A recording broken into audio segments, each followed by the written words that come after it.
بسم الله الرحمن الرحيم إن المتقين في ظلال وعيون وفواكه مما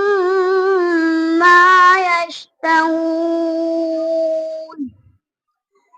كلوا واشربوا هنيئا بما كنتم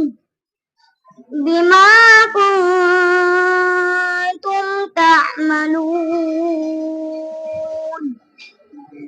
إنا كذلك نجزي المحسنين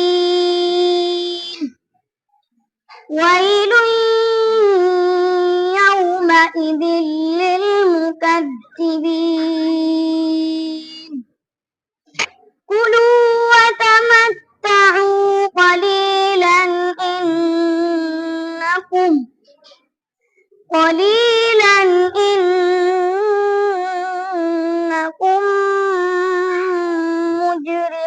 مجرمون ويل يومئذ للمكذبين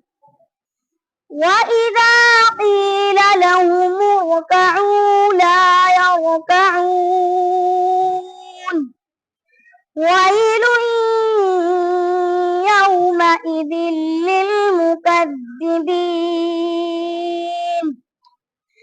فبأي حديث